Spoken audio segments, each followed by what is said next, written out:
Have you found the keys to unlock your best trip? On a Trafalgar tour, you unlock more than just the world. We give you the keys to discover real connections and one-of-a-kind experiences. It all starts with expert itineraries where everything is taken care of. With Trafalgar, your money goes further, and so do you. Unlock your best self. Discover more at Trafalgar.com/unlock. That's TRAFALGAR.com/unlock. If you own a vehicle with less than 200,000 miles and have an auto warranty about to expire or no warranty coverage at all, listen up. CarShield has a low-cost month-to-month vehicle protection plan that covers more parts than ever. Visit carshield.com/audio to find out how you could pay almost nothing for covered auto repairs. Drivers who activate this vehicle protection today will also receive free roadside assistance, free towing, and car rental options at no additional cost. Get your free quote today at carshield.com/audio. That's carshield.com/audio. Hi, this is Scott. If you're a fan of the ancient world, please help us get the word out. Like us on Facebook, follow us on Twitter, and rate the series on iTunes. Thanks again for listening.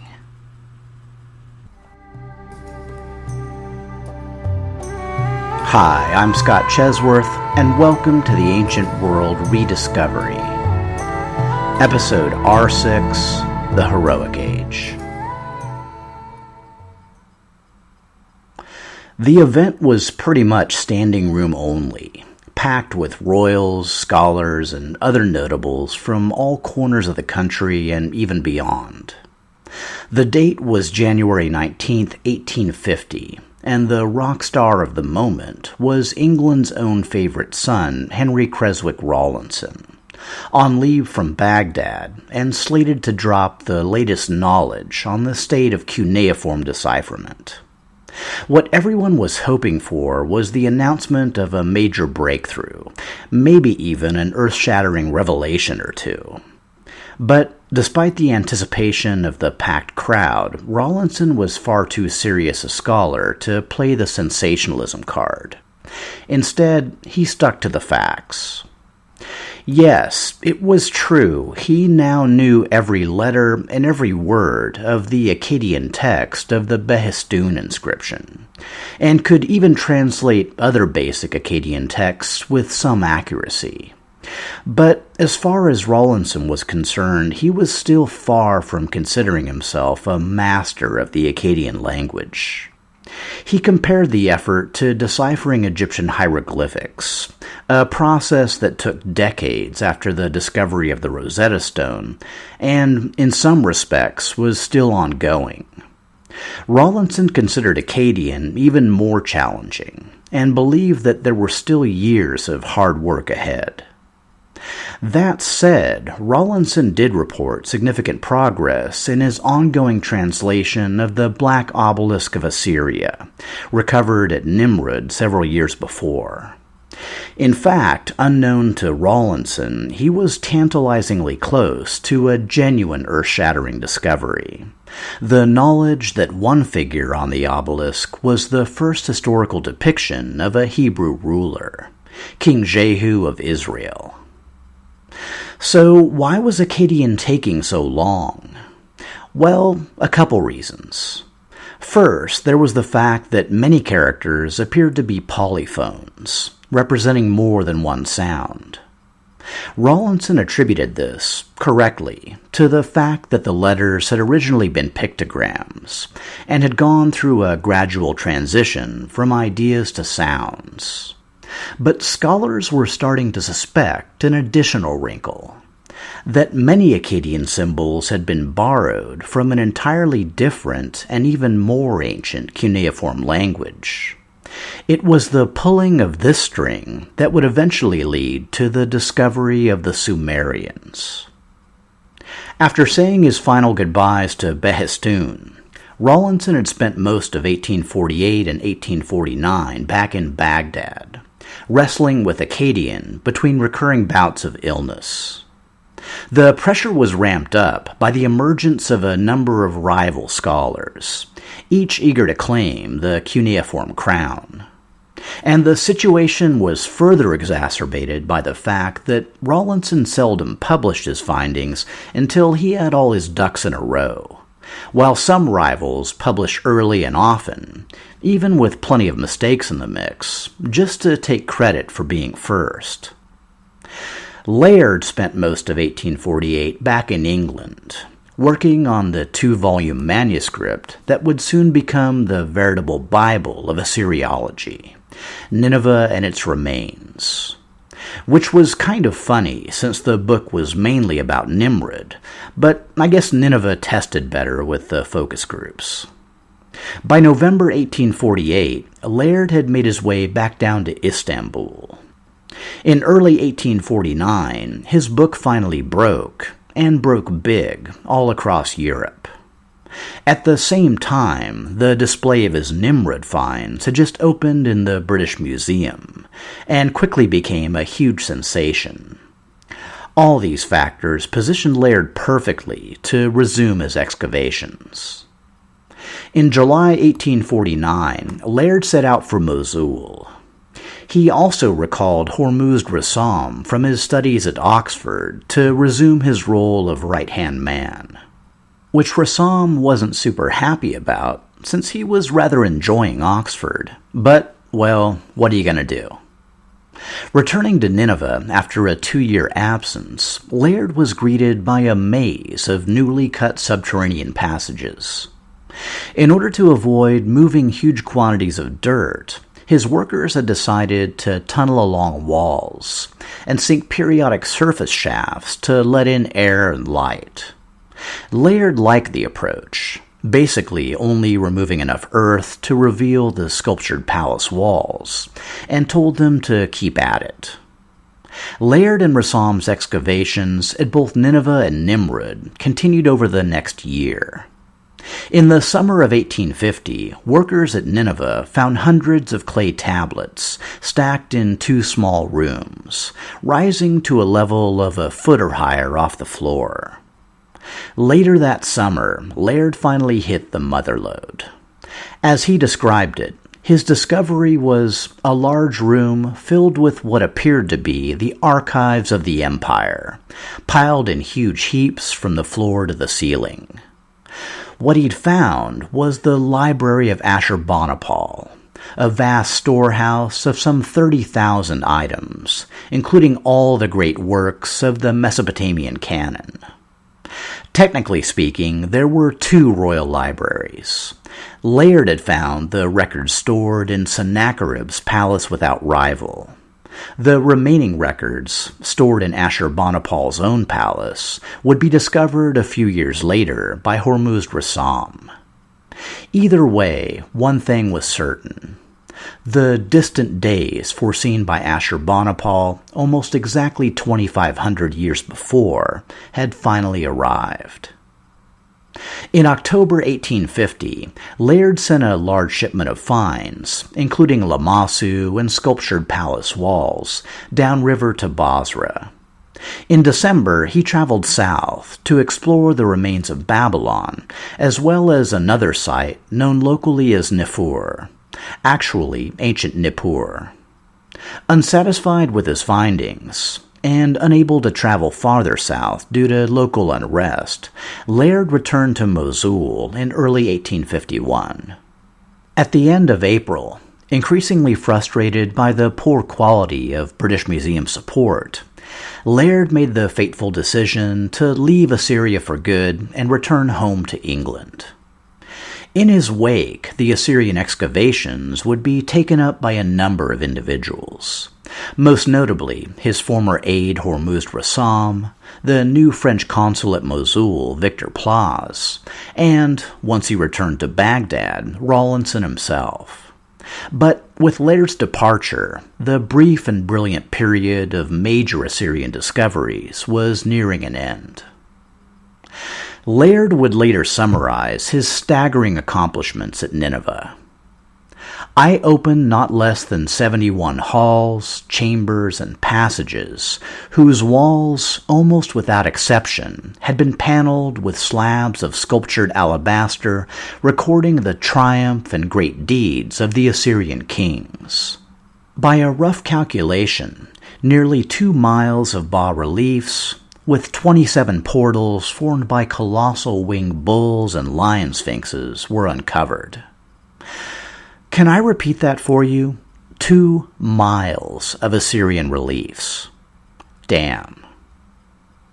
Back in the summer of 1850, while Layard was digging his tunnels and trenches under the hot Assyrian sun, Rawlinson received both an honorary degree from Oxford and a military promotion to the rank of lieutenant colonel.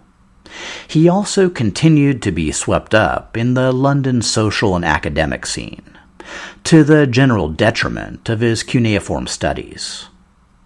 By the spring of 1851, Rawlinson finally got some traction again, publishing a list of 246 Akkadian symbols, each with its associated phonetic value and ideographic value, or meaning.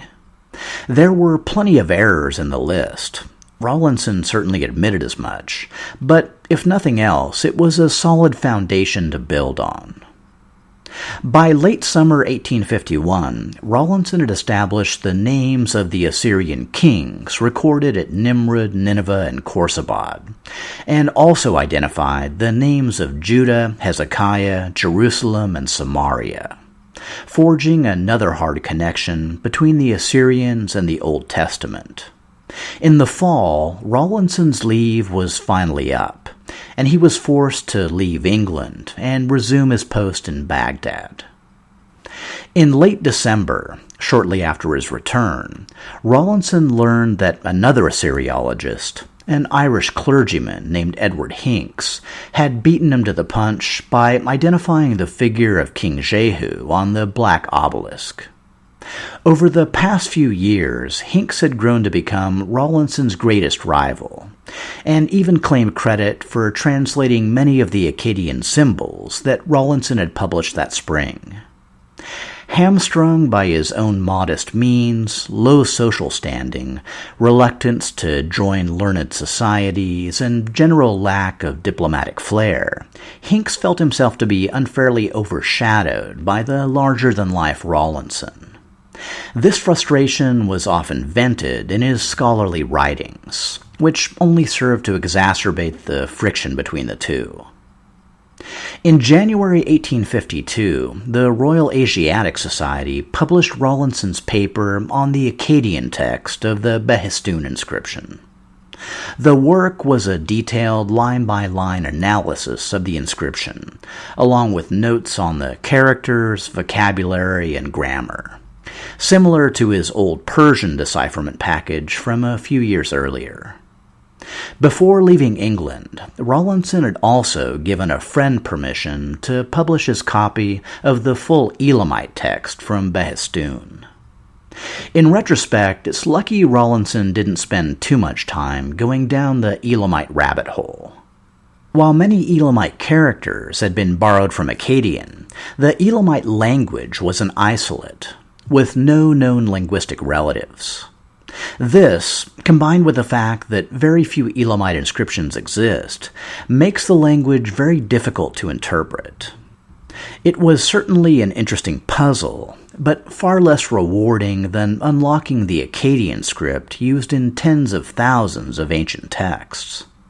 Either way, when Rawlinson's Elamite package was released in 1855, it would put a period on the Behistun effort he'd begun 2 decades earlier.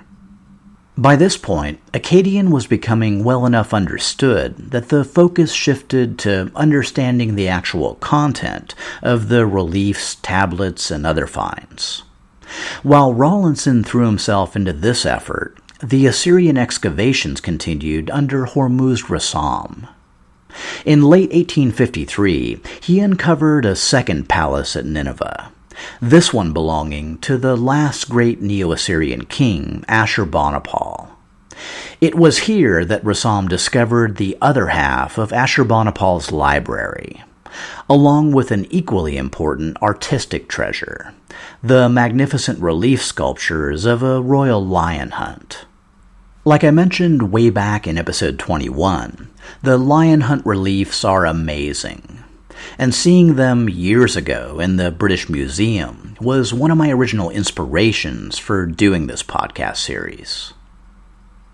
Similar to the situation that had plagued Layard at Nimrud, the vast amount of Nineveh finds was starting to overwhelm the British Museum.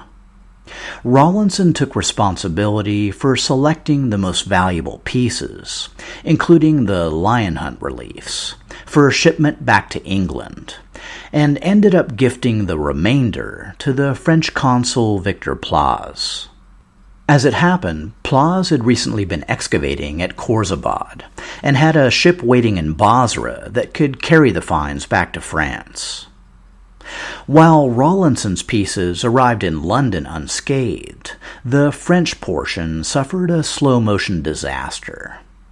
After Plaz was recalled in early 1855, the rafts with the bulk of the statues and reliefs from Ashurbanipal's palace were floated down the Tigris.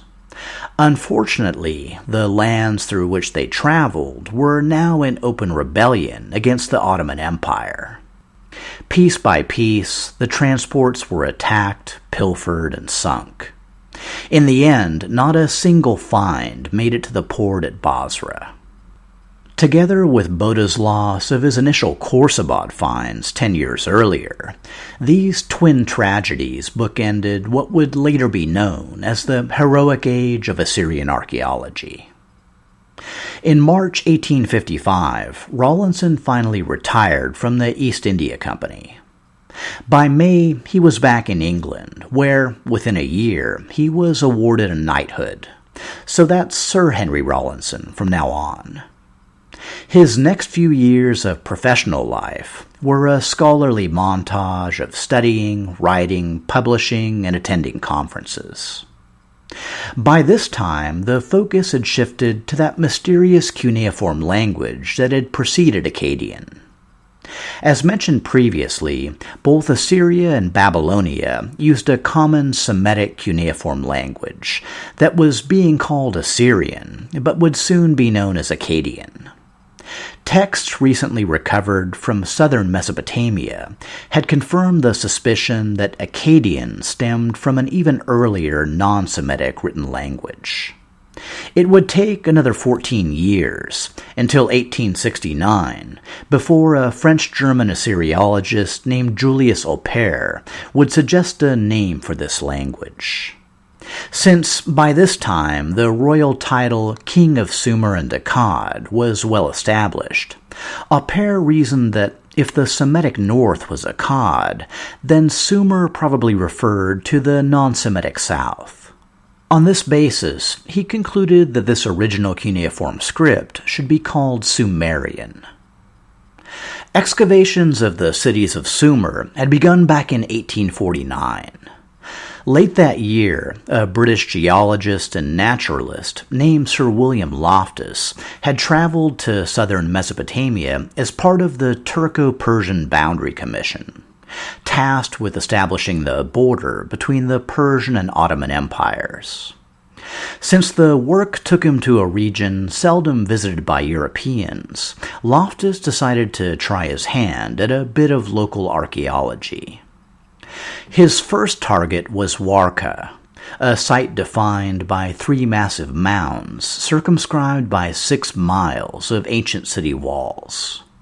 The topography alone suggested that the site might be important, but Loftus became even more convinced after corresponding with Rawlinson, who suggested that the site might actually be the Old Testament city of Erech. Rawlinson was correct, but even earlier, the city had been known as Uruk, home of the quasi-mythical hero king Gilgamesh, and the place where cuneiform writing may have first been invented. In early 1850, Loftus began digging trenches at Warka, and was soon rewarded with the discovery of a huge cache of coffins, considered remarkable at the time, but later determined to be from the much later Parthian period. Of course, having originally been inspired by Layard's Assyrian finds, Loftus was hoping to uncover amazing sculptured stone palaces like those at Nimrud and Nineveh. Unfortunately, being too far from sources of stone, the Sumerians had mainly relied on baked mud brick to construct their palaces, temples, and city walls. This material made the structures difficult to excavate, particularly at this early stage of archaeology. After a few weeks of digging, Loftus had little to show, aside from the coffins and a few inscribed tablets. He next moved on to the neighboring site of Tel es-Sankara. Here he recovered bricks inscribed by King Nebuchadnezzar II of the Neo-Babylonian Empire, which would later be used to establish the site as ancient Larsa. The bricks were found in the Temple of Shamash, which had been rebuilt during Nebuchadnezzar's reign. Loftus also found inscriptions later attributed to both the Kassite king Burnaburiash II and the great Amorite king and lawgiver Hammurabi.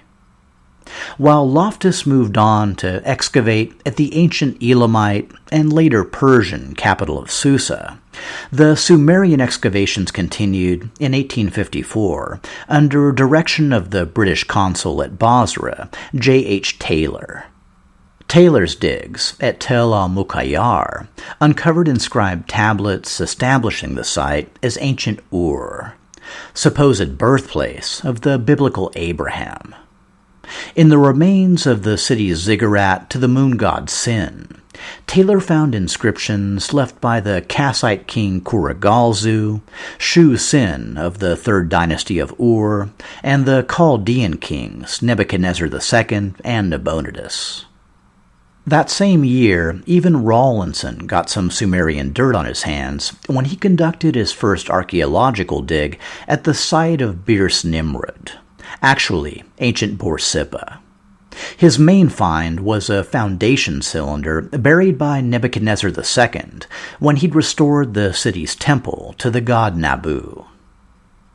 While the Sumerian sites rarely yielded anything as remarkable or picturesque as sculptured palaces, what they did produce, and in pretty massive quantities, were inscribed tablets. In fact, in addition to the sites being excavated by budding archaeologists, numerous other tells were explored by locals, since the tablets they contained often fetched a high price in local bazaars. The fruits of such unauthorized digs often found their way into private collections, removed from their historical and physical context, and often with little idea where they'd come from. It was only when the increasing glut of tablets finally drove prices down that the mounds were once again left alone. While the focus had now shifted to Sumer, the book on Akkadian had not been entirely closed. Even though most experts, including Rawlinson and Hinks, considered the script pretty well understood, they'd failed to convince some scholarly societies, particularly the French, that they weren't just pulling the translations out of their hats. Of course, part of the skepticism had been fueled by the rival experts themselves. Their constant sniping and backbiting and criticism of each other's methods and discoveries had left less informed scholars in a perpetual state of confusion and doubt. So, what to do? As it happened, the situation was resolved by a happy accident. The mound of Kala-Shergat, covering the original Assyrian capital of Assur, had undergone several excavations under both Layard and Rassam.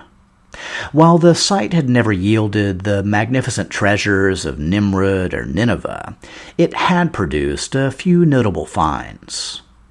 In 1847, Layard uncovered the very first Assyrian statue ever found, a life-size effigy of the Neo-Assyrian king Shalmaneser III, seated on a throne that was completely covered in cuneiform writing. 2 years later, Rassam found a clay foundation cylinder buried by the Middle Assyrian king Tiglath-Pileser I. By 1857, Rawlinson had taken a crack at translating the text of the foundation cylinder. That same year, a British inventor and photography pioneer named William Henry Fox Talbot received a copy of the same inscription. Since he'd recently taken an interest in cuneiform studies, Talbot decided to perform his own translation. He then suggested to the Royal Asiatic Society that, as a general confidence builder, his translation might be compared side by side with Rawlinson's. Soon, a French-German Assyriologist named Julius Aupert, the same guy who would later give Sumerian its name, asked to join the party, and, seemingly always last to the ball, the prickly Irish clergyman Edward Hincks was also invited to participate. Each performed an independent translation of the cylinder text and placed it in a sealed envelope to maximize suspense. On May 20th, 1857, the Great Akkadian Cuneiform Translation Contest was held at the offices of the Royal Asiatic Society in London. As it was later reported, the sealed envelopes were opened and the 4 versions were examined and compared, the result being that the translations of Sir Henry Rawlinson, of Dr. Hincks, and of Mr. Fox Talbot were found to be identical in sense and very generally in words also, whilst it appeared to be merely owing to Dr. Aupert's very imperfect acquaintance with the English language that a difficulty was found in bringing his version into unison with the others. In other words, they figured that if they would have had Aupert translate the inscription into French, it would have lined up just as well as the others. Although the haters would continue to hate, for anyone in the know, it was pretty much case closed on Akkadian cuneiform. The more complicated language of Sumerian would continue to challenge linguistic scholars over the remainder of the 19th century. In retrospect, it's hard to believe just how much had happened so quickly. From Rawlinson's first sight of Behistun to the decipherment of Akkadian had taken barely 2 decades. Excavation of the sculptured palaces of Assyria less than half that time.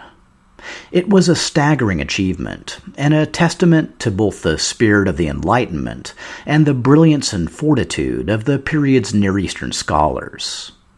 Through their groundbreaking work, Assyria had been transformed from the arcane land of a few Bible passages to a fully realized ancient world. And with the critical discovery of the Library of Ashurbanipal, both Babylonia and Sumer were well on the way toward their own rediscovery. Like Champollion with Egypt, Rawlinson, Layard, and their colleagues had given the peoples of the world a priceless gift: thousands of years of their own lost history. Next episode, we'll shift our attention to Anatolia. In the late Bronze Age, 2 great powers had waged an epic battle before the walls of ancient Troy. 3,000 years later, most scholars consider the story a myth. Had the city only existed in Homer's imagination? Or did the Iliad provide clues that, properly interpreted, might identify the setting of a historical Trojan War? Frank Calvert, Heinrich Schliemann, and the Search for Troy. Next time on the Ancient World Rediscovery.